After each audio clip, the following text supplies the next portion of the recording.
तो आज हम केमिस्ट्री का chapter number acid basis and salts.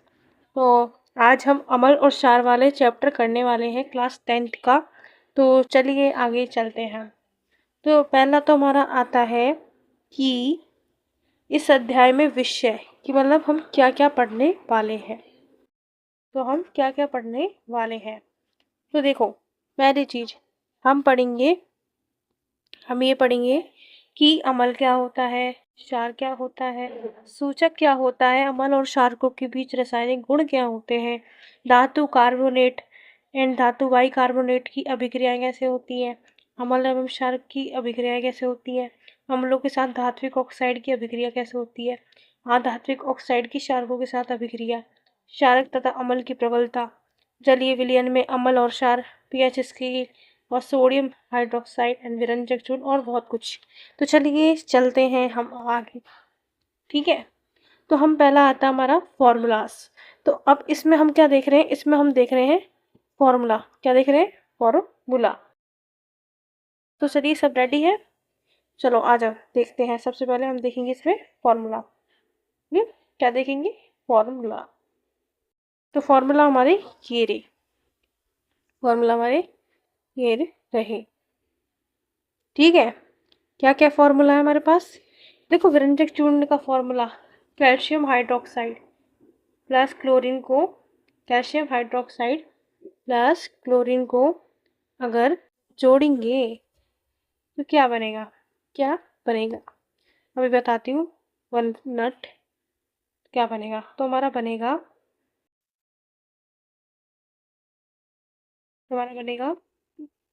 सी ए, मतलब कैल्शियम हाइड्रोक्साइड प्लस क्लोरीन से बनेगा हमारा कैल्शियम ऑक्सीक्लोराइड, और हाइड्रोजन गैस क्या होगी? बाहर निकलेगी। फिर आता है ये वाला फॉर्मूला, ठीक है। अगर NaCl है उसके साथ हम पानी और जो हमारी कार्बन डाइऑक्साइड है और हमारा अमोनिया है, तो उससे क्या बनेगा मिलकर? उससे मिलकर बनेगा NH4Cl प्लस NaSCO3, यानी आपका sodium hydrogen chloride and sodium hydrogen carbonate, ठीक है। फिर है धामल सोडा का फॉर्मूला। जितने भी है ना सारे इंपॉर्टेंट है, ठीक है। जब हम क्या करेंगे, सोडियम कार्बोनेट को पानी से जोड़ेंगे तो हमारा ये फॉर्मूला बनेगा सोडियम कार्बोनेट और 10 हाइड्रोजन डाई ऑक्साइड, ठीक है। तो चलिए चलते हैं हम आगे। प्लास्टर ऑफ पेरिस का फॉर्मूला क्या होता है? तो चलिए देखते हैं आगे, प्लास्टर ऑफ पेरिस का फॉर्मूला क्या होता है। तो सभी बच्चे ध्यान से देखिए। कैल्शियम, हाँ यहाँ है कैल्शियम सल्फेट। अगर कैल्शियम सल्फेट है और हाइड्रोजन डाइऑक्साइड यानी पानी है ना, कैल्शियम सल्फेट है और हाइड्रोजन पानी है, तो क्या बनेगा हमारा? तो हमारा मिलके ये बनेगा, ठीक है। फिर आगे देखो, फिर है जिप्सम का फॉर्मूला। क्या है जिप्सम का फॉर्मूला? जब कैल्शियम सल्फेट को जोड़ेंगे हाइड्रोजन डाइऑक्साइड से और हाइड्रोजन डाइऑक्साइड से, तो हमारा बनेगा कैल्शियम सल्फेट और हाइड्रोजन डाइऑक्साइड।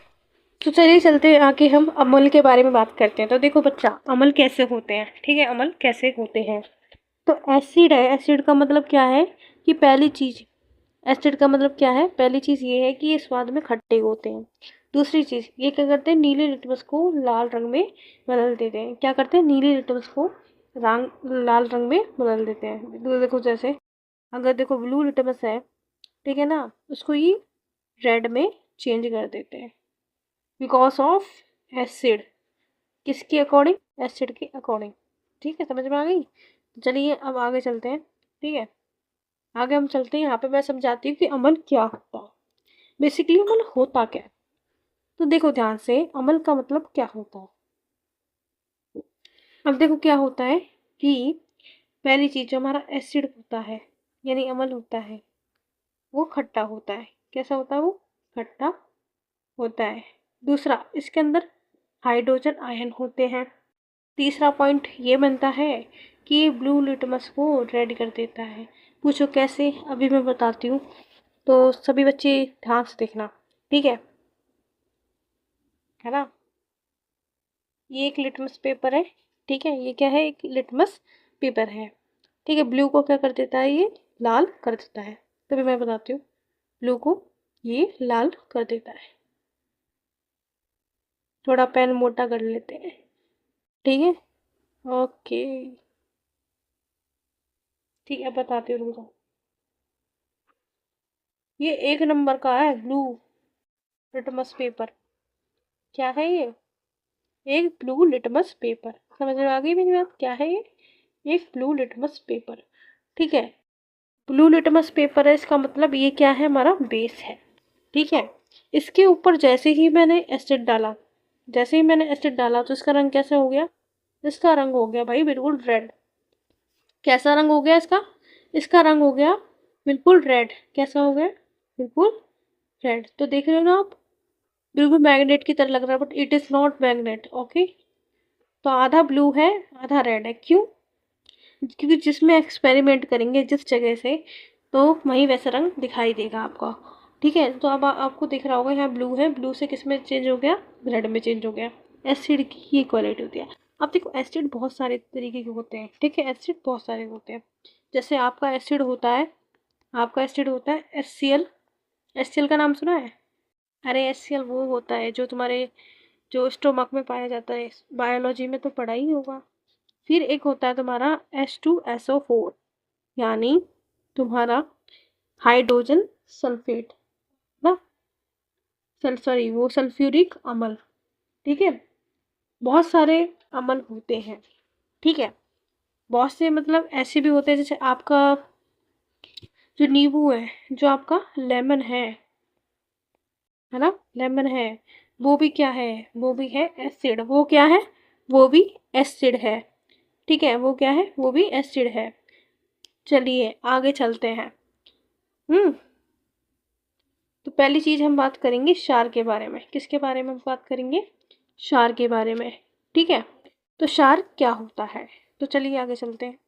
तो देखो, ये आपको इमेज दिख रही होगी, तो ये इमेज आपको दिख रही होगी, है कि नहीं? जो इसके अंदर जो सॉल्यूशन है ना, वो क्या है अभी बताती हूँ, रुको।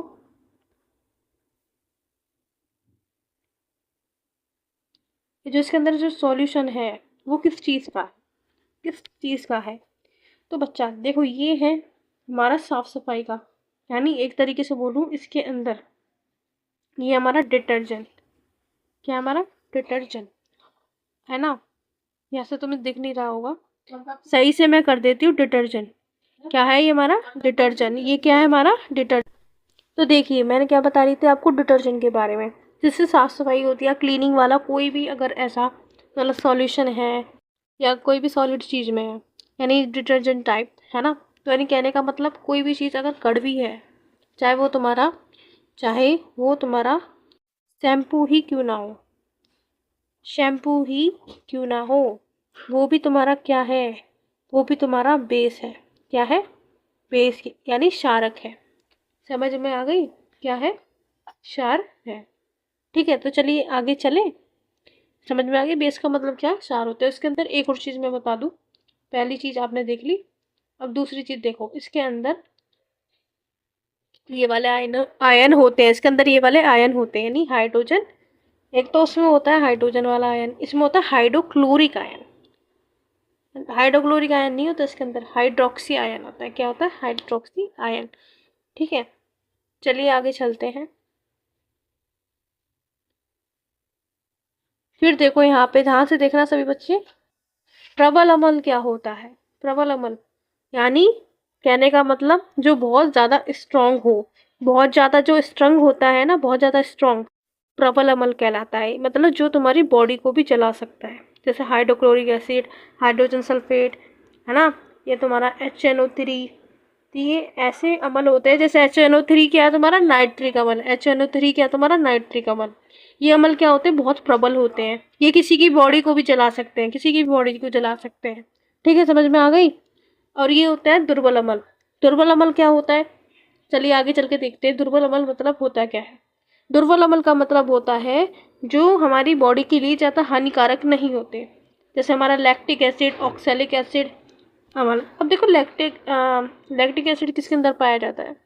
तो देखो, जैसे तुम्हारा मिल्क है, मिल्क के अंदर तुम्हारा लैक्टिक एसिड पाया जाता है, तुम्हारी बॉडी के अंदर लैक्टिक एसिड पाया जाता है, ठीक है। अब मिल्क है, वो क्या करेगा, दही बनाएगा, मिल्क क्या करेगा, कड़ बनाएगा, मिल्क क्या करेगा।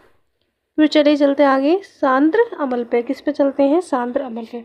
अब देखो ये सांद्र अम्ल क्या होता है, ये तनु अम्ल क्या होता है, सॉरी ये तनु अम्ल क्या होता है। तो जो सांद्र अम्ल का मतलब होता है जिसमें क्या हो, जिसमें अम्ल अधिक मात्रा में हो, जिसमें क्या हो, अम्ल अधिक मात्रा में हो और जल अल्प मात्रा में। यानी कहने का मतलब ये है कि आपको इसमें क्या होगा, अम्ल की तो आवश्यकता होगी होगी और साथ में जल की भी होगी, है ना। ये मैं आगे समझाऊंगी। तनु अम्ल का मतलब क्या होता है, जिसमें अल्प मात्रा में अम्ल हो, अल्प मात्रा में अम्ल होता है। किसमें होता है, अल्प मात्रा में अम्ल होता है, ठीक है। जबकि अधिक मात्रा में क्या होता है, अधिक मात्रा में होता है क्या, जल।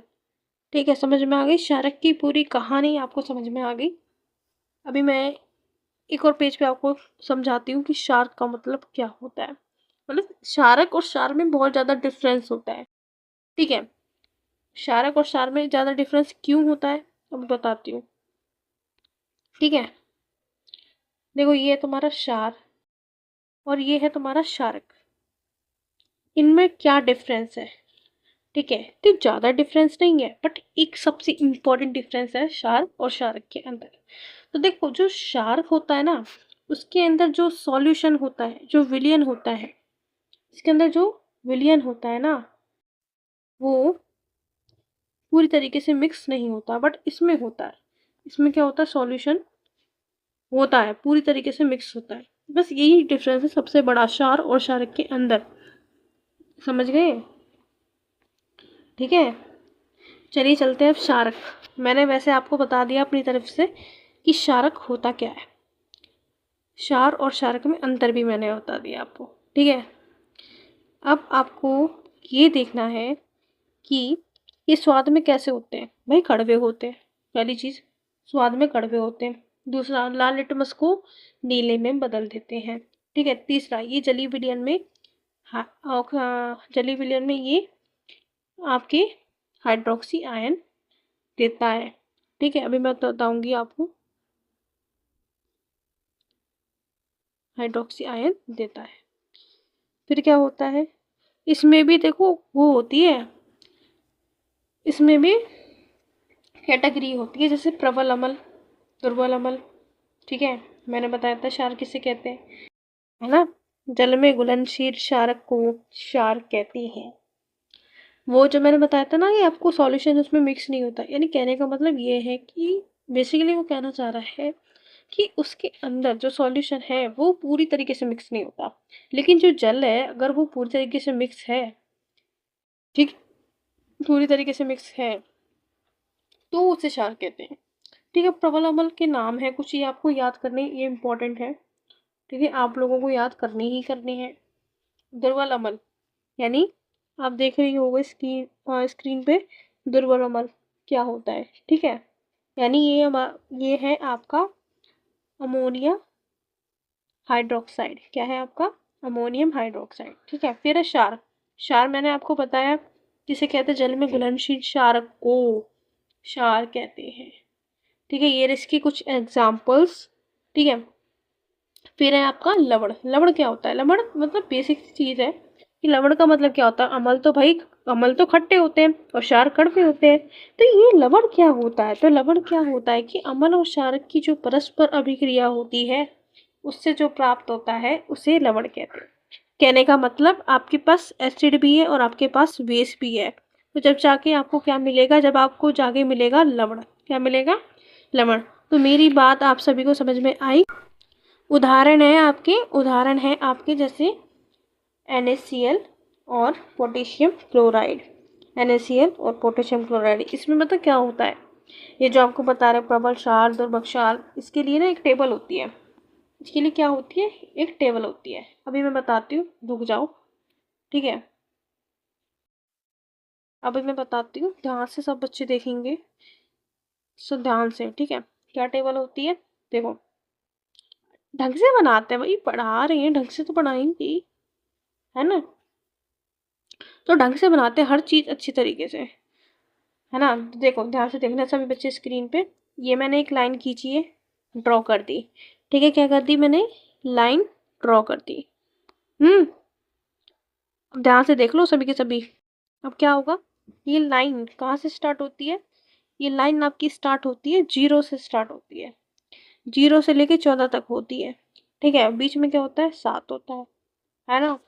अब क्या होता है, 1 2 3 4 5 6 8 9 10 11 12, है ना, ऐसे मतलब बहुत सारे नंबर होते हैं। ठीक है, अब ध्यान से देखो सभी बच्चे, क्या होता है यहाँ, देखो जो ये बीच वाला होता है ना, ये 7 7 जो नंबर है, अगर ये किसी का पीएच है, यानी कहने का मतलब ये क्या है, ये हमारा उदासीन है।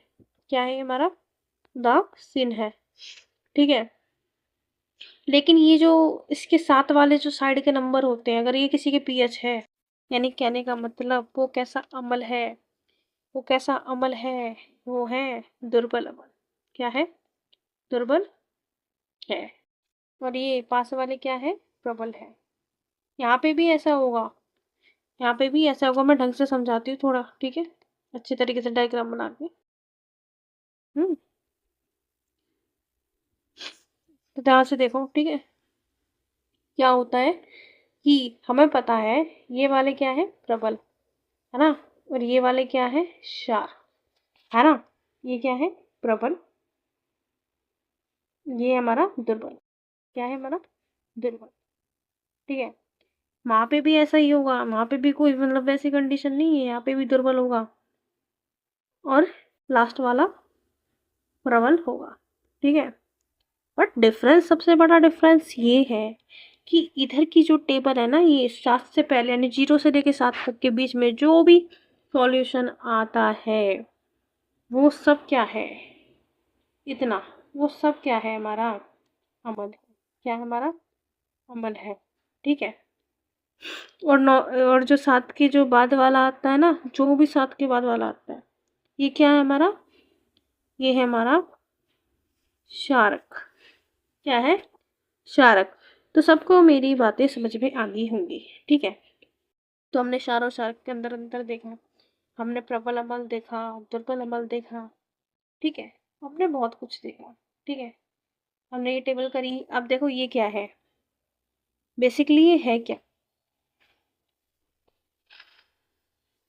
तो यहाँ से ध्यान से देखो, ये हमारा सूचक क्या है, हमारा ये क्या है, हमारा सूचक। और सूचक क्या होता है, बेसिक सी चीज है भैया, बेसिक सी चीज है, ये है हमारा सूचक। ठीक है, क्या हो गया, चल क्यों नहीं रहा रे, ओ अच्छा, हाँ ये रहा सूचक। ये क्या है हमारा सूचक, यानी इंडिकेटर। इंडिकेटर क्या होता है, सूचक क्या होता है। देखो बेसिकली अगर मैं बात बताऊं, सूचक दो प्रकार के होते हैं, एक होता है गंधीय सूचक, एक होता है मतलब एक होता है गंधीय सूचक, एक होता है प्राकृतिक सूचक। अब गंधीय सूचक और प्राकृतिक सूचक के अब देखो सूचक क्या होता है, ध्यान से सुनो सभी बच्चे, सूचक क्या होता है। तो बेसिकली सूचक में हमारी बहुत सारी चीजें आती हैं, बहुत सारी चीजें बताती हूँ, देखो ध्यान से सभी देखेंगी, सिर्फ स्क्रीन पे सबका ध्यान होना चाहिए, मेरे मुंह पे नहीं।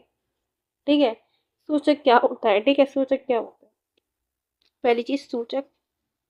ठीक है, लिख लिया, ओके। कैसे होते हैं, दो होते हैं। ठीक है, एक होता है कृत्रिम, ठीक है, एक होता है तुम्हारा प्राकृतिक। एक क्या होता है तुम्हारा, प्राकृतिक। ठीक है, प्राकृतिक सूचक में क्या आता है, वो कृत्रिम सूचक में क्या आता है। तो सभी बच्चे मेरी बात ध्यान से सुनिए, जो हमारा कृत्रिम सूचक होता है उसके अंदर हमारा आता है फिनाफ्थलीन। क्या आता है, फिनाफ्थलीन, फिनाफ्थलीन, क्या आता है, फिनाफ्थलीन। ठीक है, और कृत्रिम सूचक के अंदर ही क्या आता है, हमारा फिनाफ्थलीन आता है। और एक होता है हमारा मिथाइन ऑरेंज। क्या होता है हमारा, मिथाइन ऑरेंज। क्या होता है, मिथाइन ऑरेंज। ठीक है, मिथाइन ऑरेंज होता है। अब प्राकृतिक में क्या होता है, तो भाई प्राकृतिक के अंदर हमारा होता है हल्दी। पहली चीज हल्दी सबसे अच्छा है, फिर है दूसरा गुड़हल का फूल, है ना, गुड़हल का। तीसरा है, तीसरा क्या है हमारा, एक तो हल्दी हो गया, एक गुड़हल हो गया, एक है लिटमस, यानी जो लाइकिन से हमें मिलता है। लाइकिन से क्या बनता है, लिटमस पेपर बनता है। ठीक है, तो सूचक बेसिकली सूचक क्या काम करते हैं? तो सूचक जो इंडिकेटर होता है, सूचक ये काम करता है, ये जो हमें बताता है कि जो ये सॉल्यूशन है वो बेस है, मतलब जो ये सॉल्यूशन है वो क्षार है या अम्ल है, ये चीज़ हमें बताता है। ठीक है, सूचक का सबसे इम्पोर्टेंट काम यही है। ठीक है, और वो पीएच मान भी बताता है। तो चलिए आगे चलते हैं। ठीक है, तो हमने ये रहा सूचक। ठीक है, ये आपको दिख रहा होगा। इसके अंदर मैंने क्या करा, जैसे मान लो कोई विलियन है। ठीक है, अभी विलियन है, इसके अंदर क्या करा कि इसके अंदर जो विलियन के अंदर क्या है, क्षार, लेकिन ये जो ऊपर लिटमस पेपर है वो क्या है, रेड।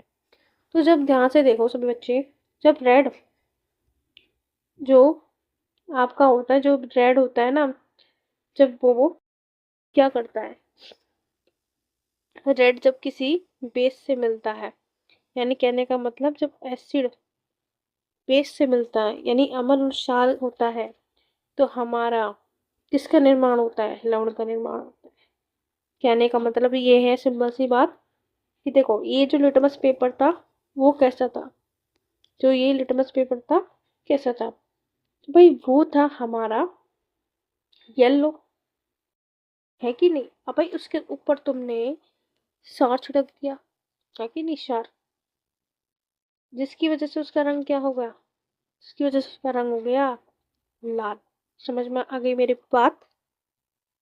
समझ में आ गई मेरी बात? ये हमने देख लिया।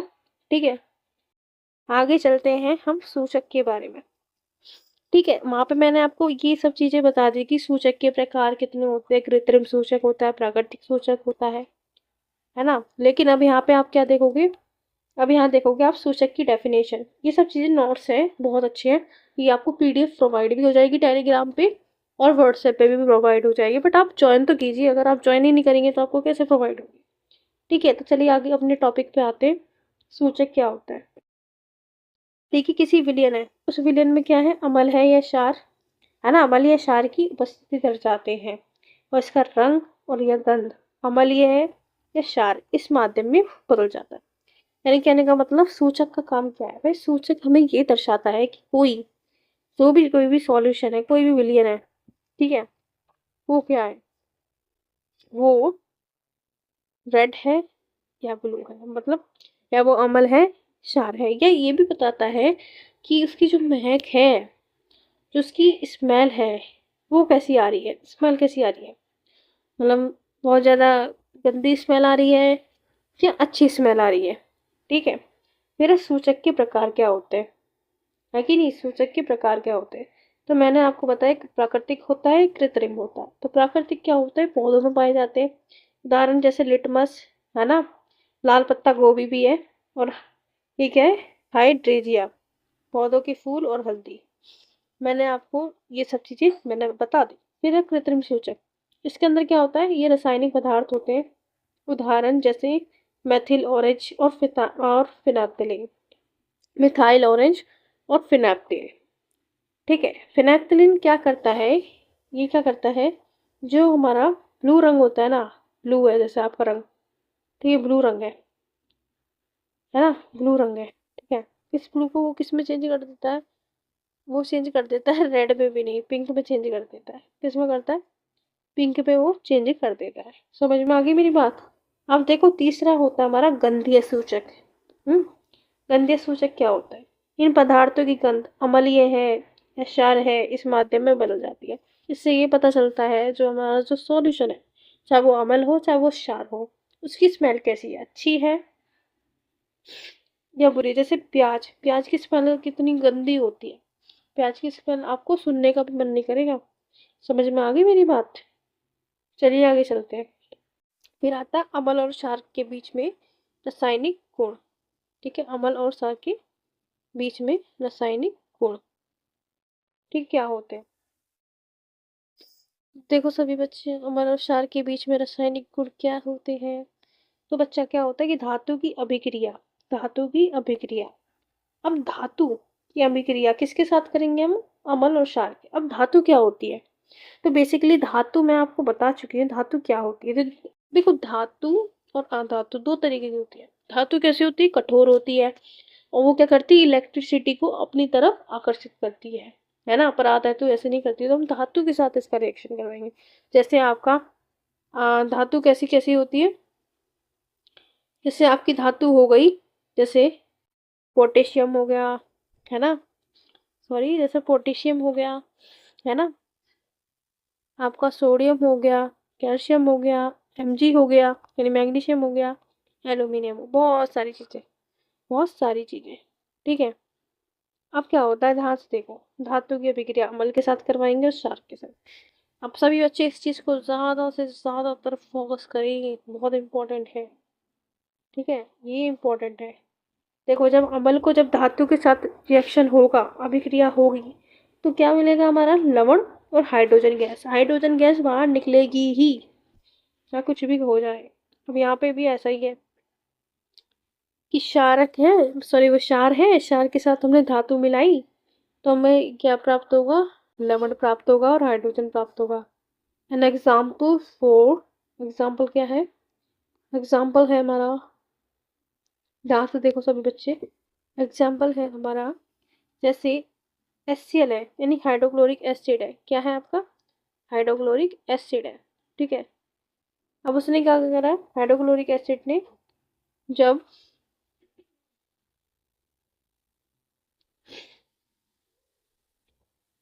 जब हाइड्रोक्लोरिक एसिड को हमने धातु के साथ मिलाया तो हमें ZnCl2 प्लस हाइड्रोजन गैस क्या निकली, बाहर निकली। क्यों ऐसा हुआ, वाई, वो ऐसा इसलिए हुआ क्योंकि देखो, यहाँ क्या हो गया, जो Zn है वो अधिक क्रियाशील है। ठीक है, Zn क्या है, अधिक क्रियाशील, तो Zn क्या होगी, Cl के साथ जुड़ गई, लेकिन हाइड्रोजन गैस क्या होगी, बाहर निकल गई। ठीक है, समझ में आ गई। ऐसे ही आपका सोडियम हाइड्रोक्साइड, अब उसके अंदर क्या हुआ, जब हमने कोई धातु मिलाई तो हमारे पास बना सोडियम जिंकेट और हाइड्रोजन बाहर निकलेगी। अब पॉप टेस्ट हम देखते हैं ना कि एक सॉल्यूशन होता है जिसमें हम कुछ मतलब रिएक्शन सा करते हैं, उसके अंदर पॉप की साउंड आती है, जैसे पॉप। तो जो हाइड्रोजन गैस से निहित जो परख नली होती है, उसके पास जब एक जलती हुई मोमबत्ती लाई जाती है, तो पॉप की ध्वनि उत्पन्न होती है, जैसे टेस्ट को हाइड्रोजन की। ठीक है, अभी बताती हूँ मैं, ध्यान से सुनो। देखो क्या होता है, कहने का मतलब, ये तुम्हारी परख नली, ये क्या है, तुम्हारी परख नली। इस परख नली के, अब क्या करा, इस परख नली के पास एक क्या है, जलती मोमबत्ती, क्या है, जलती हुई मोमबत्ती। ठीक है, जलती हुई मोमबत्ती है। ठीक है, इसके पास हमने रखी, और इसके अंदर क्या है, इसके अंदर विलयन है, जैसे मान लिया हाइड्रोजन क्लोराइड है। ठीक है, हाइड्रोजन क्लोराइड है, इसके पास मैंने एक मोमबत्ती लाई। ठीक है, मोमबत्ती के बाद साउंड कैसा निकलेगा हमारा, पॉप, हमारा पॉप का साउंड निकलेगा। क्यों, क्योंकि भैया हाइड्रोजन तो हो जाएगी अलग, जब हाइड्रोजन हमारी क्या हो जाएगी, वो तो बाहर निकल जाएगी ना, समझ में आ गई मेरी बात, जब आपका पॉप का टेस्ट होगा। ठीक है, कहने का मतलब ये है कि जब क्षार के साथ अगर धातु मिलेगी, तो लवण प्लस हाइड्रोजन तो बाहर निकलेंगे निकलेंगे, लेकिन अगर अम्ल के साथ धातु मिली, तो लवण और हाइड्रोजन बाहर निकलेंगे निकलेंगे। ठीक है, समझ में आ गई मेरी बात। चलिए आगे चलते हैं। फिर है तुम्हारा धातु कार्बोनेट तथा धातु भाई कार्बोनेट की अभिक्रिया। अब ये क्या है भाई, अम्ल के साथ अभिक्रिया। ठीक है, सभी बच्चे ध्यान से देखिएगा, ध्यान से। ठीक है, ठीक है,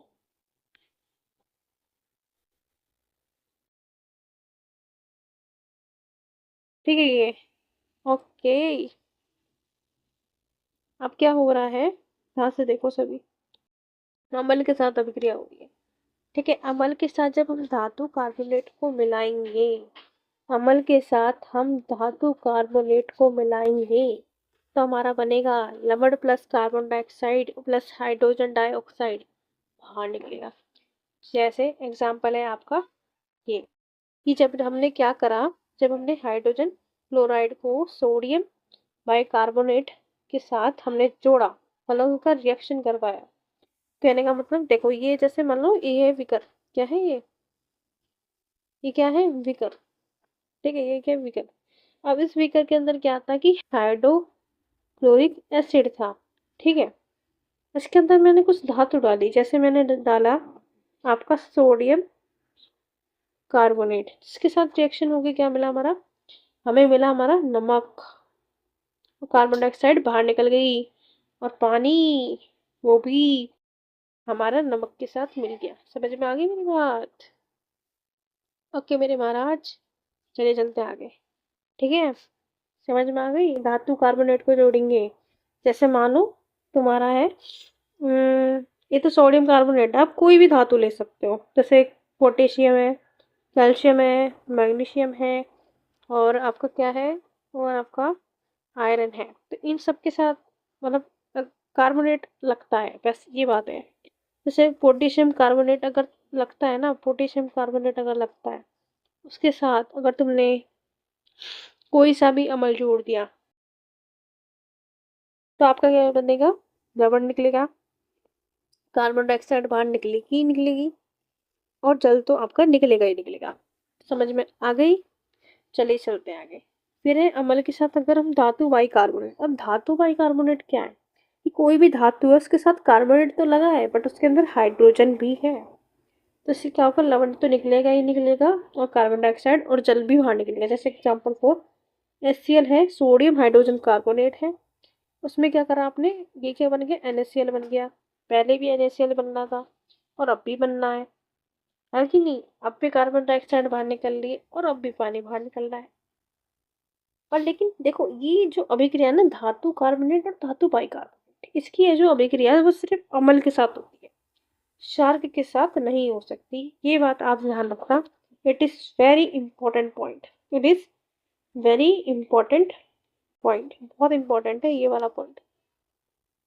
समझ में आ गई? बहुत इंपॉर्टेंट पॉइंट है ये। ठीक है, ये वाला कि क्षार के साथ कोई इसकी अभिक्रिया नहीं होगी। ठीक है, बस किसके साथ हो सकती है? अम्ल के साथ हो सकती है कि नहीं? चलो आगे चले, पर मैं इसको आपको एक्सप्लेन करना चाहती हूँ। देखिए, तो अम्ल के साथ ही हम करेंगे।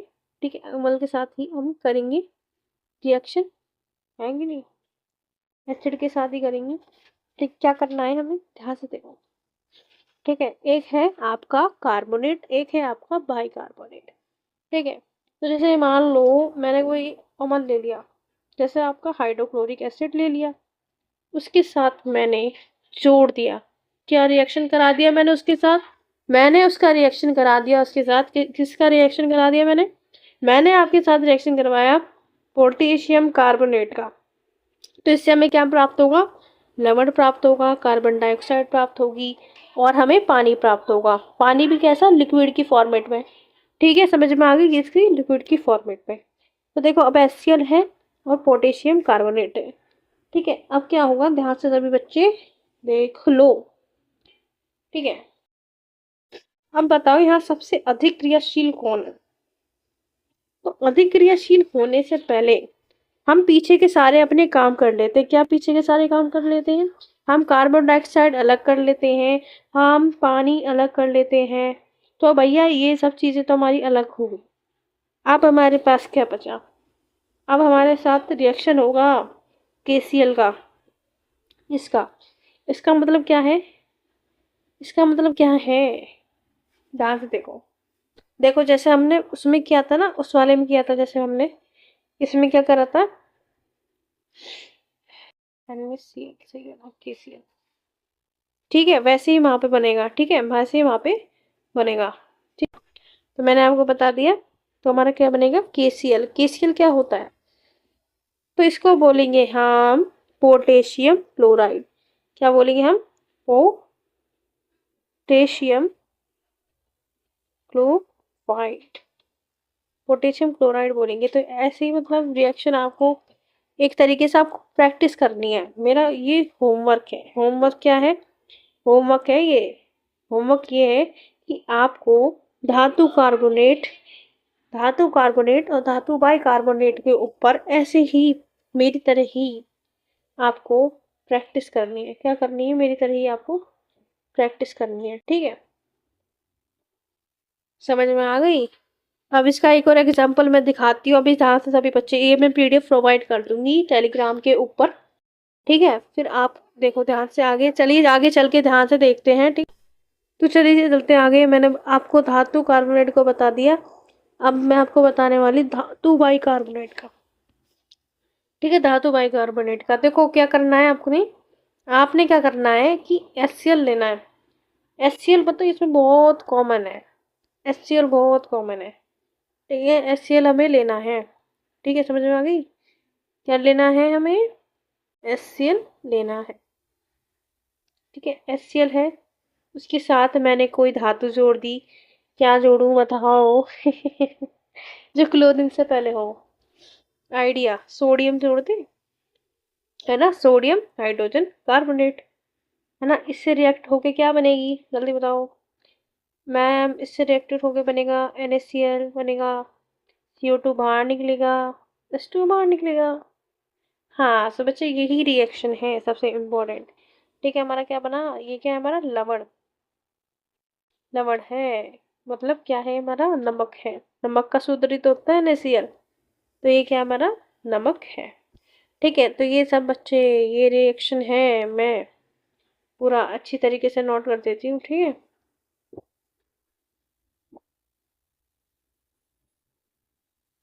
ठीक है, इसके नोट्स आपको मिल जाएंगे। ठीक है, टेलीग्राम पे।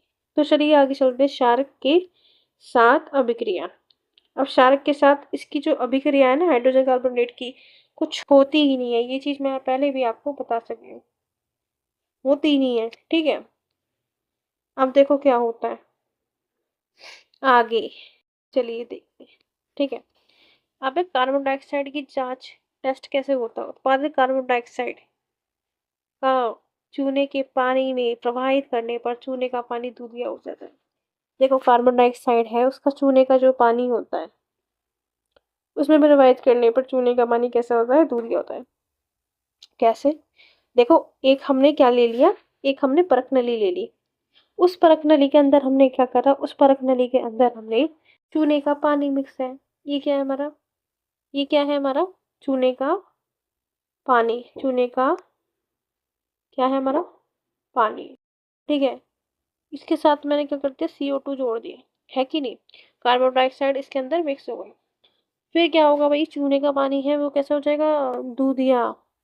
समझ में आ गई? चलिए चलते हैं आगे, क्या होता है ये रहा। देखो ध्यान से देखना, ये है इंपॉर्टेंट सबसे ज्यादा रिएक्शन। अभी बताती हूँ कैसे आया। ठीक है, पहले मैं इसको हाईलाइट कर देती हूँ। ठीक है, समझिए सभी बच्चे ध्यान से। ठीक है, अब देखो, अब बोर्ड पे नजर सबकी होनी चाहिए। अब क्या होता है, हमें पता है कि जब कैल्शियम हाइड्रोक्साइड होता है, कैल्शियम हाइड्रोक्साइड होता है ना, वो क्या होता है, जब वो कैल्शियम हाइड्रोक्साइड किसका फॉर्मूला है, चूने का। चूने का पानी का फॉर्मूला क्यों हो रहा है, क्योंकि कैल्शियम के साथ हाइड्रोजन डाइऑक्साइड बन रहा है, जब भी तो कैल्शियम हाइड्रोक्साइड बनना है। ठीक, कैल्शियम हाइड्रोक्साइड के साथ हम क्या करेंगे, कार्बन डाइऑक्साइड हमने रिएक्शन करवाया, तो हमारे पास बना कैल्शियम कार्बोनेट। क्या बना, कैल्शियम कार्बोनेट। अब कैल्शियम, कैल्शियम कार्बोनेट को क्या बोलते हैं, तो उसे बोलते हैं सफेद अवशेप। जो मैंने बोला था ना यार, दूधिया हो जाता है, तो वो दूधिया क्या है, सफेद अवशेप है। अब वो किसी के साथ मिक्स नहीं हो सकता जो हमें दिखे, ये अलग है ये अलग है। ठीक है, इसके अंदर क्या होगा, हाइड्रोजन डाइऑक्साइड क्या होगी, बाहर निकलेगी। समझ में आ गई सबकी एक बात। अब देखो, अधिक मात्रा में होती है CO2 प्रोवाइड करने पर। ठीक है, अब क्या होता है, हम उल्टा रिएक्शन करते हैं। उल्टा रिएक्शन क्या करेंगे हम, कि CaCO3 है, यानी कहने का मतलब ये है आपका, जो हमारा सफेद अवशेप है उसके अंदर अगर हमने पानी डाला, कार्बन डाइऑक्साइड मिक्स की, तो हमारा बन जाएगा कैल्शियम हाइड्रोजन कार्बोनेट। ठीक है, ये हमारी निकलेगी, जो कि क्या होगी, अधिक मात्रा में ये प्रवाहित करने पर CO2, तो हमारा जल में घुलनशील हो जाएगा। बट वो क्या होगा, जल में मिक्स नहीं होगा, बट ये जल में मिक्स हो जाएगा। समझ में आ गई मेरी बात? इसको मैं हाईलाइट थोड़ा कर देती हूँ। ठीक है, सभी बच्चे मेरी बात ध्यान से सुना करो। ठीक है, इसके नोट्स आपको टेलीग्राम पे मिल। चलिए बच्चे आगे चलते हैं, हम क्या करें कि अम्ल एवं क्षारक का परस्पर अभिक्रिया। अब हम क्या करेंगे, अम्ल और क्षारक को जोड़ेंगे, तो हमारे पास क्या बनेगा, हमारे पास बनेगा लवण निकलेगा और जल निकलेगा। आपको एक चीज याद है, जब मैंने आपको बताया था कि अम्ल के साथ जब धातु का रिएक्शन कराया जाता है तो भी हमारा क्या निकलता है, लवण और जल निकलता है। सॉरी, लवण और हमारा क्या निकलता है, हाइड्रोजन निकलता है, तो वो अलग है। अब ये है कि अम्ल और क्षार को जब जोड़ेंगे तो लवण और जल निकलेगा। देखिए इंपॉर्टेंट है, इस चीज को सब बच्चे हाईलाइट कर लेंगे। ठीक है, सभी बच्चे इसको हाईलाइट कर लेंगे।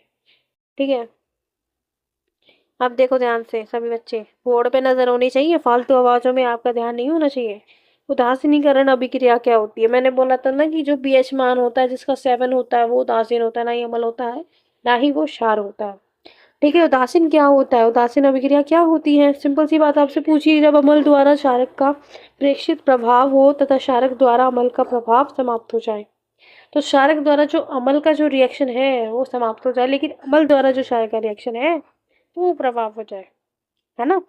तो परिणाम स्वरूप जब लवण और जल प्राप्त होते हैं, उदासीनीकरण अभिक्रिया कहलाते हैं। ठीक है, समझ में आ गई? जैसे मानो ये है तुम्हारा NaOH, ये तुम्हारा HCl। देख रहे हैं सभी बच्चे ध्यान कि NaOH आपका क्या है? NaOH आपका क्या है? मैंने बताया था, दुर्बल अम्ल, सॉरी वो दुर्बल क्षार है। ठीक है, क्या होगा जब सोडियम हाइड्रोक्साइड के साथ जब HCl यानी हाइड्रोक्लोरिक एसिड मिलेगा, तो सॉरी रिएक्शन होगा, तो हमारे पास क्या निकलेगा? NaCl और हाइड्रोजन डाइऑक्साइड, यानी पानी अलग हो जाएगा, नमक अलग हो जाएगा। ठीक है, पानी अलग हो जाएगा, नमक अलग हो जाएगा।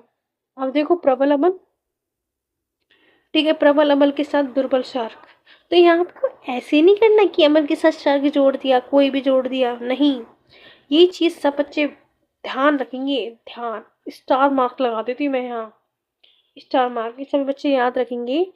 क्या होता है कि जब हमें क्या लेना है, हमें प्रबल अम्ल, यानी कहने का मतलब जो 0 से लेके 3 तक के बीच में आता है, जो हाई क्वांटिटी एंड बहुत ज़्यादा स्ट्रॉन्ग वाला एसिड होता है, उसके साथ हमें दुर्बल क्षारक लेना है, मतलब कमजोर वाला क्षारक लेना है। ठीक है, जब जाके हमारा अम्लीय लवण बनेगा और जल है वो बाहर निकलेगा। ठीक है, समझ में आ गई? तो ऐसा मतलब बहुत सारे रिएक्शन कर सकते हो। देखो ध्यान से, जैसे क्या, दुर्बल अम्ल प्लस प्रबल क्षार। जैसे आपको क्या करना, मतलब एक तरीके का ऐसा नहीं लेना सेम सेम।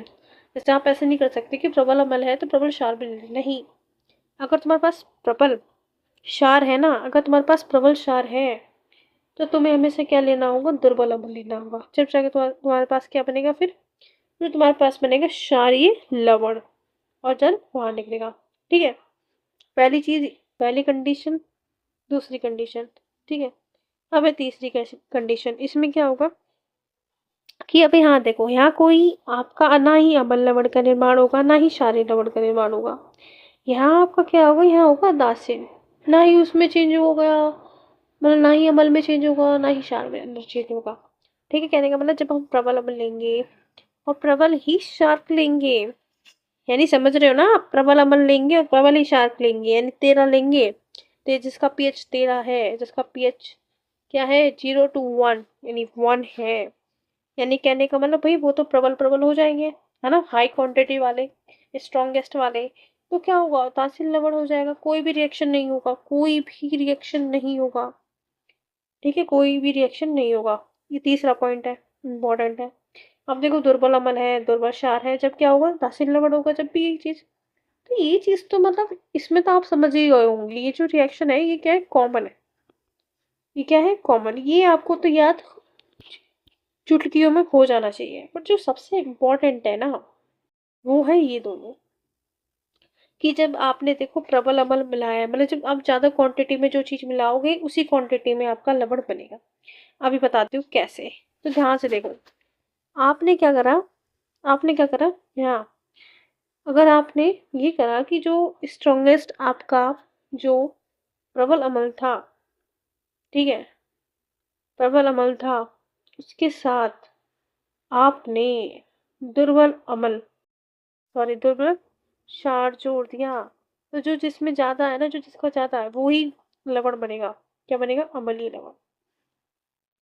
ठीक है, ठीक है, और क्या होगा? पानी निकलेगा बाहर। ठीक है, समझ में आ गई?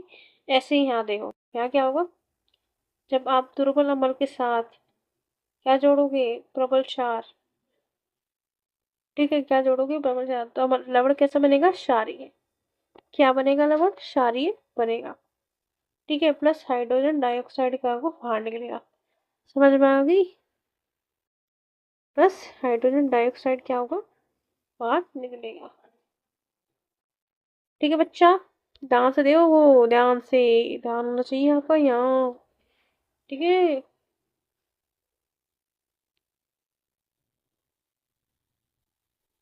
ठीक है, यहाँ देखो, तो ये आपको जो दोनों टर्म और कंडीशन है ये आपने याद रखनी होगी, बहुत ज्यादा। ठीक है, आपने याद रखनी होगी। ठीक है, पहली कंडीशन, दूसरी कंडीशन। ठीक है, आपने क्या करनी होगी, याद रखनी होगी। चलिए आगे चलते हैं। आगे आधात्विक ऑक्साइड की क्षारकों के साथ अभिक्रिया। हमने देख ली, जो हमें करना था वो हम पहले कर चुके थे, है ना, है कि नहीं। क्या कर चुके थे हम पहले अम्ल और क्षार की दोनों की रिएक्शन करवा चुके थे, है ना, मैंने आपको बता भी दिया। फिर है अम्लों के साथ धात्विक ऑक्साइड की वजह। अब क्या होगा, धात्विक ऑक्साइड, ध्यान से देखो कि धात्विक ऑक्साइड का मतलब क्या होता है। सो बच्चा, धात्विक ऑक्साइड का मतलब क्या होता है, धात्विक ऑक्साइड का मतलब होता है जैसे आपकी, जैसे सोडियम है, आपकी पोटेशियम है, आपकी क्लोरीन है, आपकी मैग्नीशियम है, उनके साथ अगर आप ऑक्सीजन जोड़ेंगे तो जैसे आपका Na वो बन जाएगा, MgO बन जाएगा, मतलब क्या बन जाएगा, सोडियम ऑक्साइड मैग्नीशियम ऑक्साइड, यानी धात्विक ऑक्साइड। समझ में आ गई। ओके, तो चलो आप चलते हैं आगे। मैं क्या कह रही हूँ, सभी बच्चे ध्यान से मेरी बात को फोकस करें कि धात्विक ऑक्साइड है, इसके साथ मैंने कोई अम्ल मिला दिया। अब मैं ये नहीं कह रही आपसे कि आप ज़्यादा स्ट्रॉन्गेस्ट वाला अम्ल मिलाओ या ज़्यादा कम वाला। मैंने आपसे सिर्फ इतना कहा है कि धात्विक ऑक्साइड है तो उसके साथ सिर्फ आपका अम्ल मिल सकता है, क्षार नहीं मिल सकता। ठीक है, तो उससे क्या निर्माण होगा, लवण और जल का निर्माण होगा। जैसे आपका मैंने बताया कैल्शियम ऑक्साइड क्या है भैया, धात्विक ऑक्साइड है, कि जब धातु ऑक्सीजन के साथ रिएक्शन करेगी तभी तो धात्विक ऑक्साइड बनेगा। और उसके साथ हमने क्या करा, हाइड्रोजन क्लोराइड जोड़ दिया, मतलब रिएक्शन करवा दिया, तो क्या होगा, कैल्शियम क्लोराइड, कैल्शियम क्लोराइड। तो H2 है ना, ये तो बाहर निकल गया, ये जो कैल्शियम और जो क्लोराइड था ये बन गया कैल्शियम क्लोराइड। समझ में आ गई। धात्विक ऑक्साइड की प्रकृति कैसी होती है, क्षारीय होती है, क्योंकि अम्ल के साथ क्रिया करके लवण और जल बनाता है। तो उदाहरण है जैसे आपका कॉपर ऑक्साइड और मैग्नीशियम ऑक्साइड। समझ में आ गई। भले ही इसके साथ आपने धात्विक ऑक्साइड के साथ आपने अम्ल मिलाया हो, भले ही लवण बना हो, लेकिन वो क्या बनेगा, वो लवण कैसा बनेगा, क्षारीय होगा हमेशा, ध्यान रखना। लेकिन अब देखो दूसरा, दूसरा क्या है कि आधात्विक ऑक्साइड है और उसकी क्षारकों के साथ अभिक्रिया, आधात्विक ऑक्साइड की क्षारकों के साथ अभिक्रिया होगी, तो आधात्विक ऑक्साइड की क्षारकों के साथ अभिक्रिया होगी तो क्या बनेगा। ठीक है, तो ये याद कर लो। ठीक है, ये याद कर लो। देखो आधात्विक ऑक्साइड है ना, क्या बोल रही हूँ मैं बोल रही हूँ आधात्विक ऑक्साइड, यानी जैसे आपका CO2 हो गया, मतलब ऑक्सीजन तो उसके अंदर है ही ना, जैसे CO2 है आपका, वो ऑक्साइड पूरा नहीं है, वो आधात्विक ऑक्साइड है। ठीक है, जैसे आपका CO2 हो गया, और क्या हो गया आपका, बहुत सारे एग्जाम्पल हैं, जैसे आपका SO2 हो गया, उसके साथ अगर आपने कैल्शियम हाइड्रोक्साइड मिलाओगे, है ना, कैल्शियम हाइड्रोक्साइड क्या है हमारा, एक क्षारक है, क्या है, क्षारक है। तो गैस का निर्माण होगा, वही लवण और जल का निर्माण होगा, जैसे कैल्शियम कार्बोनेट और हाइड्रोजन डाइऑक्साइड बाहर निकलेगी। ठीक है, सबको मेरी बात समझ में आई। चलिए आगे चलते। फिर है आधात्विक ऑक्साइड की क्षारकों के साथ अभिक्रिया, मैंने आपको बता चुकी हूँ, ये मैं आपको बता चुकी हूँ। ठीक है, फिर देखो आधात्विक ऑक्साइड प्रवृत्ति में अम्लीय होते हैं।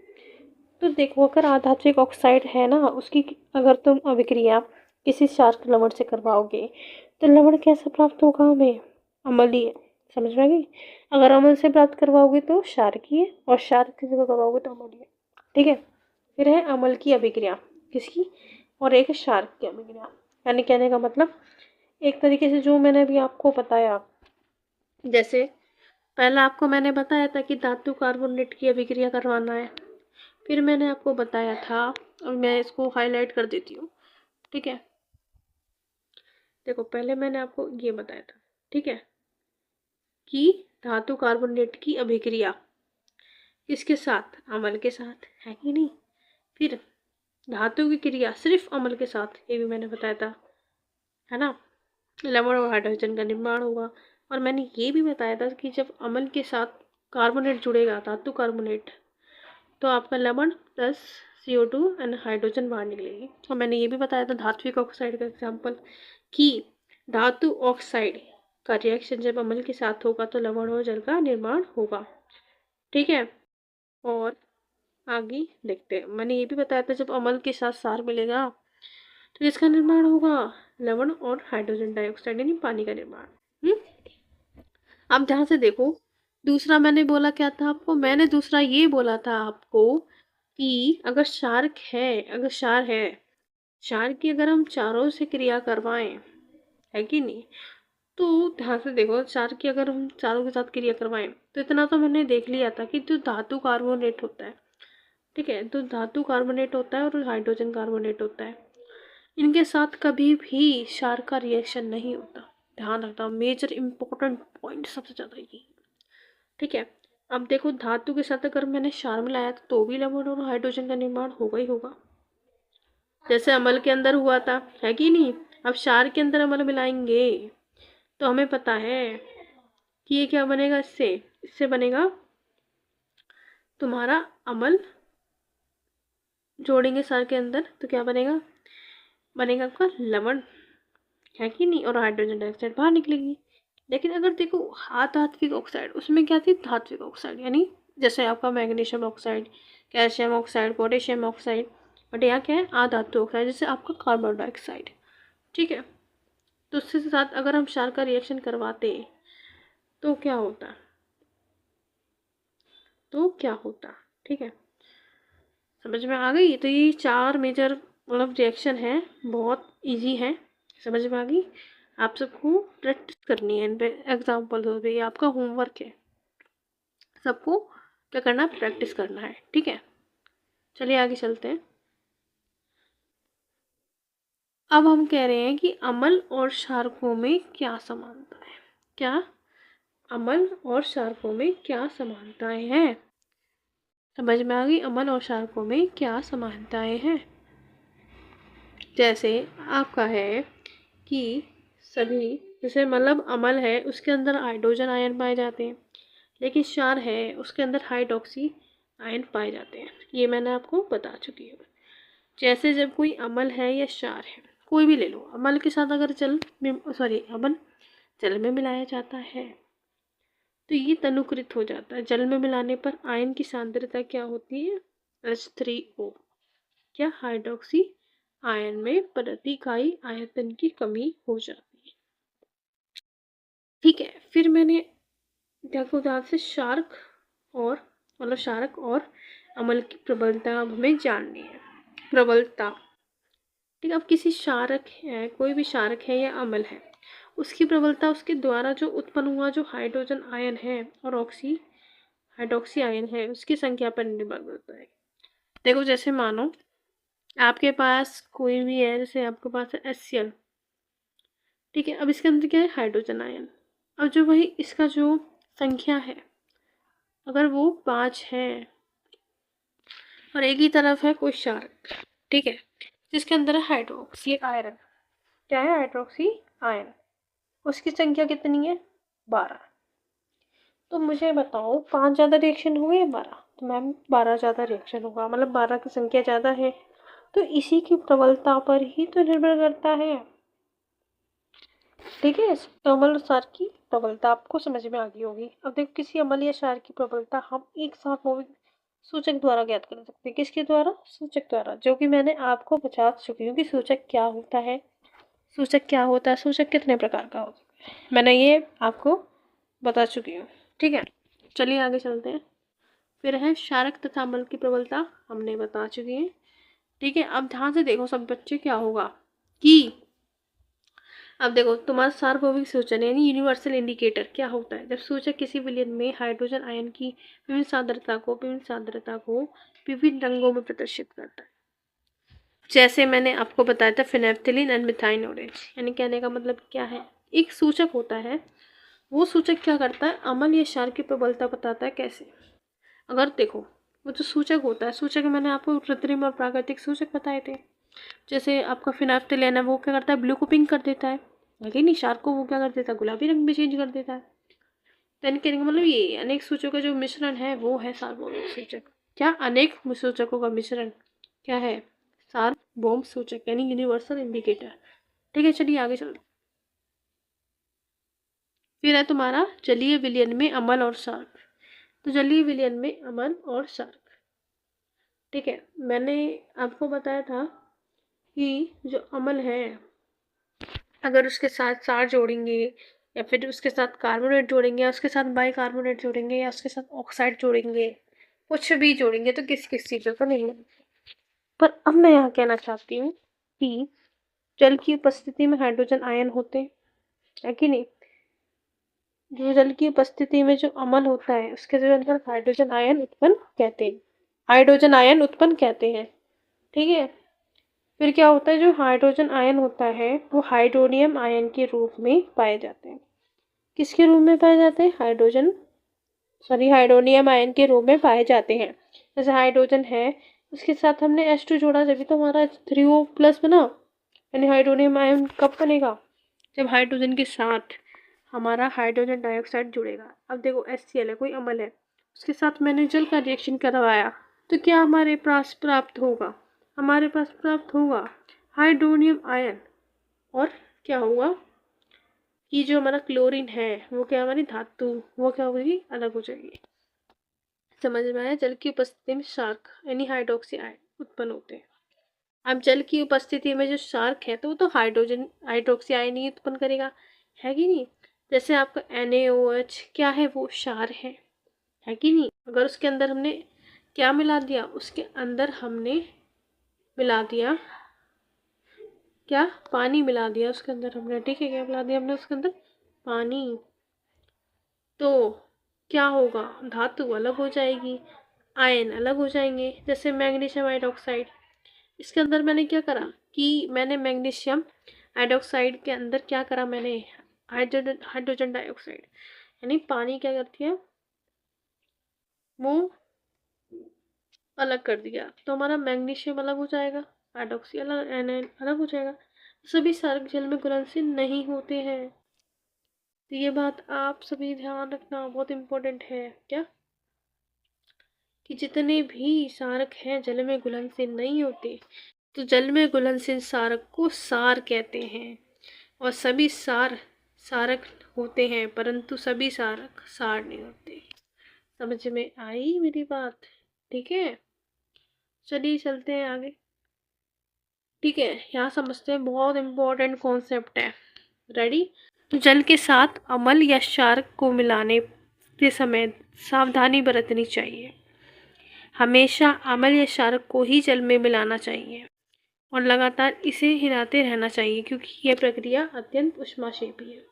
क्या, अत्यंत ऊष्माक्षेपी, ये आपको लाइन है ना पूरी याद करनी पड़ेगी, ठीक है, इम्पोर्टेंट है। ठीक है, क्या कह रही हूँ मैं, ध्यान से सुनो सभी बच्चे, ध्यान से सुनो। ठीक है, ध्यान से सुनो, क्या कहना चाह रही हूँ मैं कहना चाह रही हूँ बस बात ये है कि देखो, आप ऐसा नहीं कर सकते कि आपके पास एसिड हो, मतलब अम्ल है या कुछ भी क्षार है, उसके अंदर आपने जल गिरा, ऐसा नहीं हो सकता। This condition is wrong. तो राइट क्या है, ये वो है रॉन्ग। कैसे, मतलब आप जल के अंदर अम्ल मिला सकते हो, बट अम्ल के अंदर आप जल नहीं मिला सकते। ये कंडीशन क्षार के साथ भी होती है। ठीक है, क्या होता है कि सांद्र अम्ल में जल मिलाने पर, अगर देखो कोई सांद्र अम्ल है उसके अंदर तुमने जल मिलाई, तो उसमें उत्पन्न ऊष्मा के कारण मिश्रण क्या होगा, आस्फलित हो सकता है और बाहर आ सकता है और आप जल सकते हैं। देखो, अगर मैं सोचो, अगर मैं ऐसा करूँ कि क्या करूँ, पानी के अंदर अम्ल ना गिरूँ, अम्ल के अंदर पानी गिरूँ, तो क्या होगा, जो बीकर है या फिर जो भी बर्तन है वो क्या होगा, ब्लास्ट हो जाएगा। क्या हो जाएगा, वो भी ब्लास्ट हो जाएगा। ठीक है, समझ में आ गई। इसलिए हम क्या करते हैं कि जल के अंदर अमल मिलाते हैं। क्या करते हैं, जल के अंदर अमल मिलाते हैं।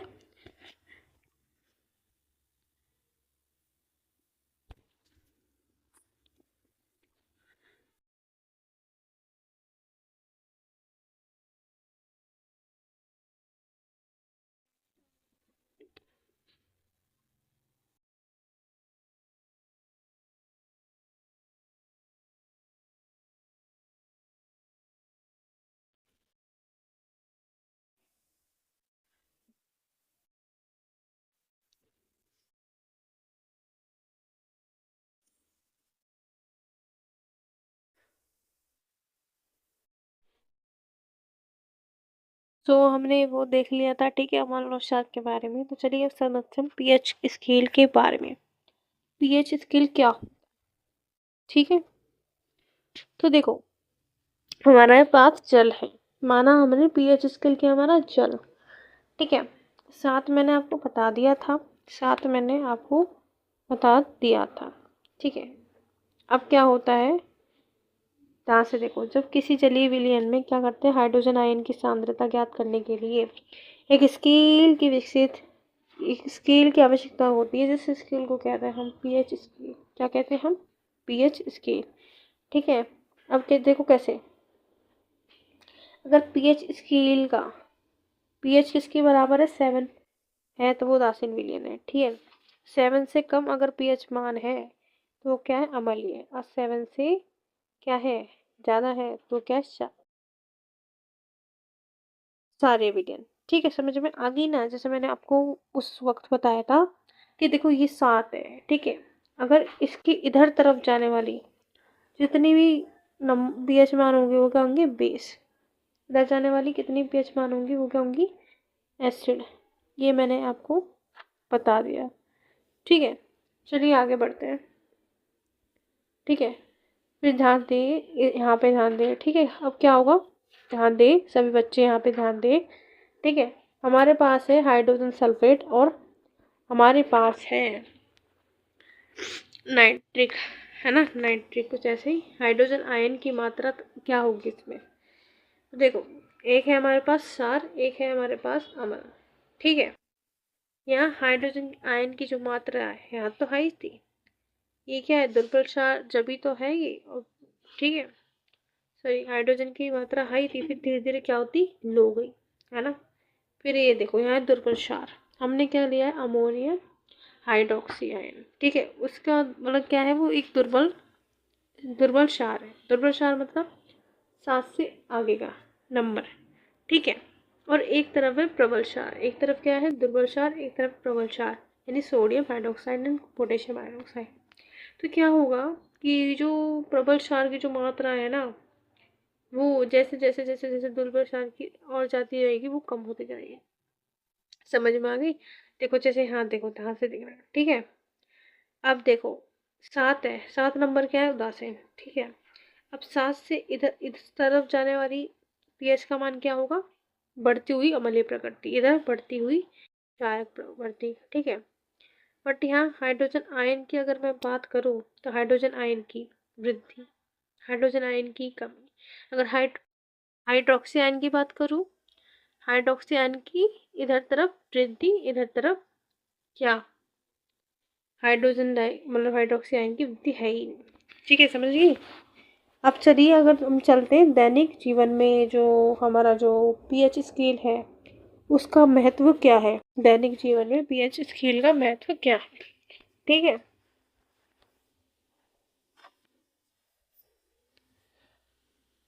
देखिए, दैनिक जीवन में पीएच का महत्व, दैनिक जीवन में पीएच का महत्व, दैनिक जीवन में पीएच का महत्व क्या होता है। दैनिक जीवन में पीएच का महत्व क्या होता है, आप मुझे बता दीजिए, क्या होता है दैनिक जीवन में पीएच का महत्व। देखो, पौधे एवं पशु है ना, उनके अंदर जो पीएच के प्रति जो संवेदनशीलता होती है, ठीक है, होते हैं। ठीक है, उसके अंदर क्या कैसे, जैसे हमारा शरीर है, अगर हमारे शरीर का जो पीएच है वो 7.0 यानी 7.0 से 7.8 पीएच है यानी कहने का हमारे शरीर का जो पीएच है वो क्या है, ना ही प्रबल क्षार है ना ही प्रबल अम्ल है, ना ही दुर्बल अम्ल है ना ही दुर्बल क्षार है। हमारा जो शरीर का पीएच है वो क्या है, उदासीन। ठीक है, इसलिए हमारा शरीर ठंडे को भी झेल लेता है और गर्म को भी झेल लेता है। फिर जो वर्षा के जल का जो पीएच मान होता है वो होता है 5.6, यानी 7 से थोड़ा कम। 7 से थोड़ा कम यानी कहने का मतलब क्या है, ये हमारा दुर्बल अम्ल, मतलब ज्यादा हानिकारक नहीं है। समझ में आ गई। फिर है मिट्टी का पीएच।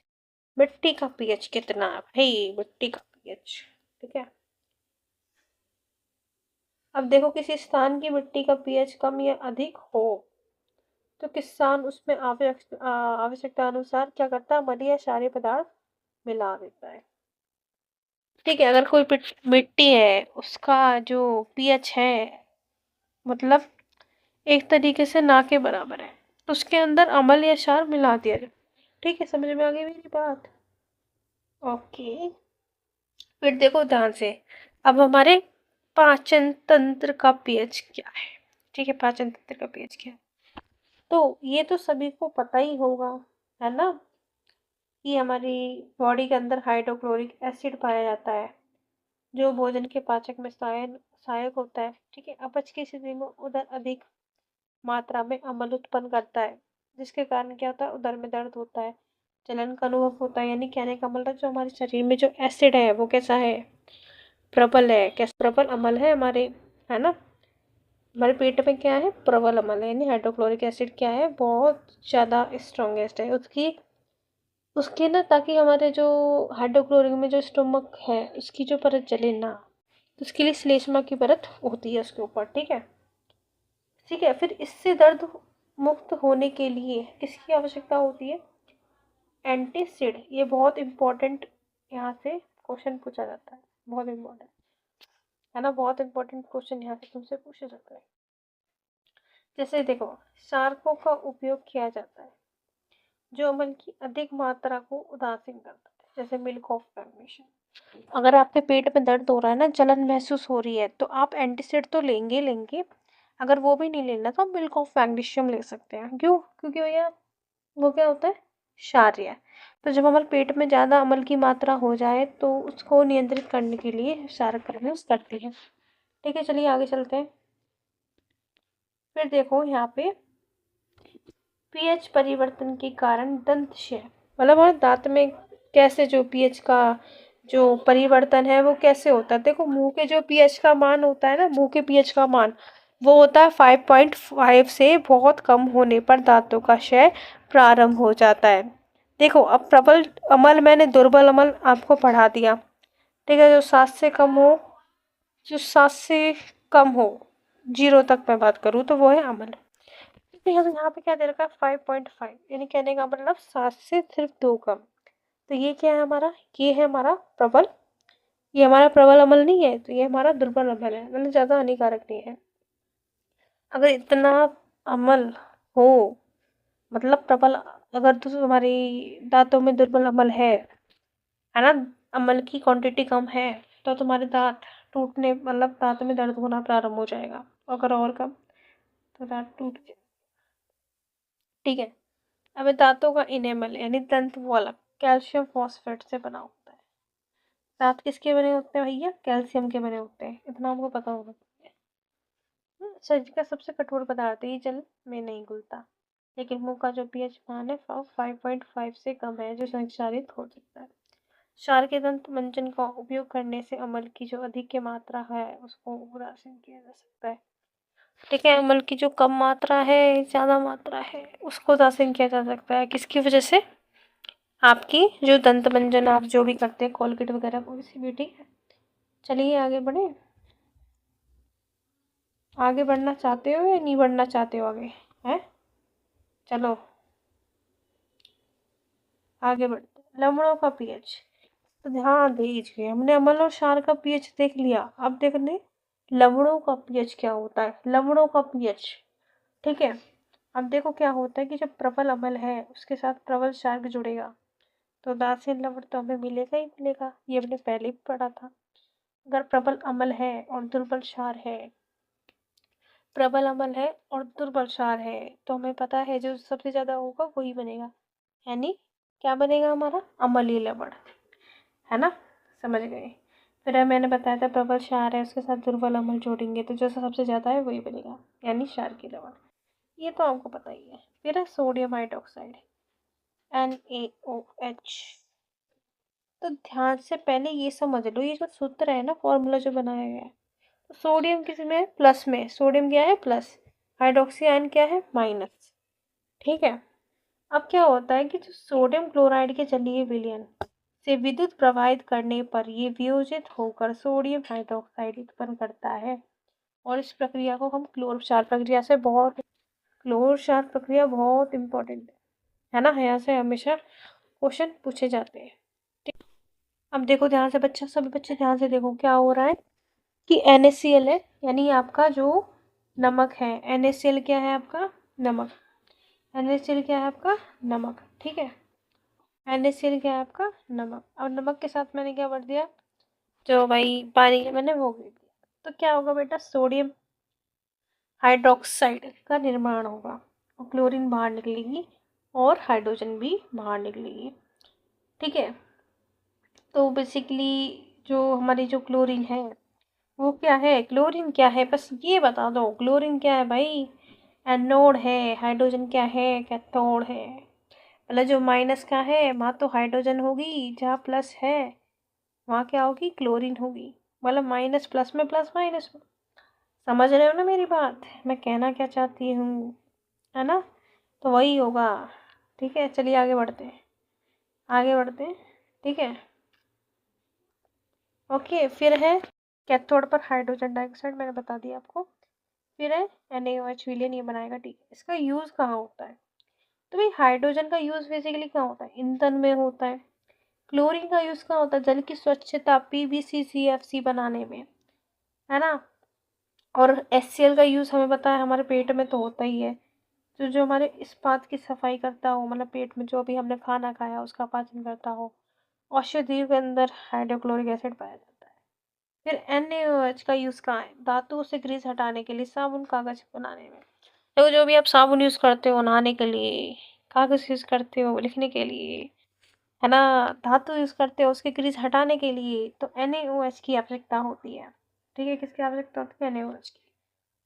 और इसकी किसके लिए आवश्यकता होती है, विरंजक चूर्ण, घरेलू विरंजन, वस्त्र विरंजन के लिए। ठीक है। चलिए आगे चलते हैं। ठीक है। फिर आ जाओ। फिर क्या है, विरंजक चूर्ण यानी कैल्शियम ऑक्सीक्लोराइड। ठीक है। शुष्क बुझे हुए चूने यानी कैल्शियम हाइड्रोक्साइड, ये क्या है हमारा, ये है हमारा क्षार। ये जान। ठीक है। क्लोरीन की क्रिया से विरंजक चूर्ण का निर्माण होता है। ठीक है। क्या होगा, कैल्शियम हाइड्रोक्साइड के साथ अगर हमने क्लोरीन मिलाया तो कैल्शियम ऑक्सीक्लोराइड बनेगा और हाइड्रोजन गैस बाहर निकलेगी। अभी देखो इसका यूज़ कहाँ होता है ना, बेसिकली इसका यूज़ कहाँ होता है, ये इंपॉर्टेंट है। तो यूज़ आपके बहुत इंपॉर्टेंट है, बहुत ज़्यादा। ठीक है। यूज़ आपके इंपॉर्टेंट है। जैसे वस्त्र उद्योग में सूती व लिनेन की विरंजन के लिए। ठीक है। सूती कपड़ा है।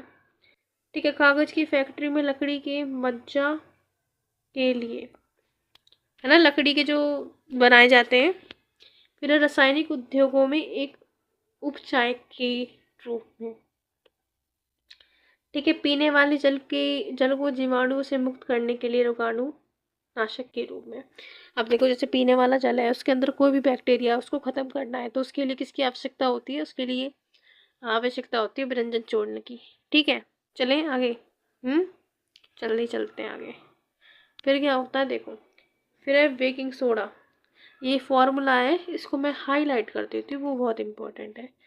ठीक है। क्योंकि इसके नोट्स भी आपको मिलेंगे। ठीक है।